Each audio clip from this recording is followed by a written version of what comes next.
Hi everyone, good morning. இன்றைக்கி என்ன சொல்ல விரும்புகிறேன் அப்படின்னா, அந்த கோவை சம்பவம் மனசு ரொம்ப பாதிக்குதுங்க. எப்படிங்க குழந்தைங்கிட்டலாம் அவனுங்க தப்பாக நடந்துக்கிறானுங்க. எவன் தப்பாக நடந்தாலும் குழந்தைங்க மேலே கை வச்சா இப்படி நடக்கும்டா, மக்களே தீர்ப்பு கொடுத்துருவாங்கடா அப்படின்ற பயம் ஒவ்வொரு மனுஷனுக்கும் வரணும். ஒவ்வொருத்தனுக்கும் குழந்தை மேலே கை வச்சா இப்படி நடக்கும்டான்னு நெஞ்சில் நடுக்கம் வரணும். அந்த மாதிரி ஒரு சட்டத்தை உருவாக்குங்க. அந்த மாதிரி ஒரு சட்டத்தை பெண்கள் கையில் கொடுங்க. குழந்தைங்க பாவங்க. குழந்தை இல்லாமல் எத்தனை பேர் கஷ்டப்படுறாங்க தெரியும். அவனுங்களை ஏங்க கையை கட்டி கூப்பிட்டு வரீங்க? மன்னிச்சிருங்கன்னு அவன் ஆணுறுப்பை கட்டி கூப்பிட்டுவாங்க. அப்போ தாங்க அந்த வலி என்னன்னு தெரியும். பச்சை பிள்ளைக்கிட்ட போய் தப்பாக நடந்துக்கிறானே, அவனெல்லாம் உயிரோடவே விடலாமாங்க? என்கவுண்டர்னு அங்கேயே போட்டு இருக்கணுங்க.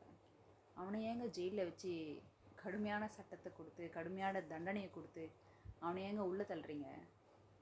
இந்த மாதிரி சின்ன குழந்தைங்கிட்ட தப்பாக நடந்துங்கன்னா அங்கேயே அப்போவே மக்கள் தண்டனை கொடுத்துருங்க அப்படின்னு ஒரு சட்டத்தை கொடுங்க. எவனுமே குழந்தைங்க மேலே கை வைக்க மாட்டானுங்க.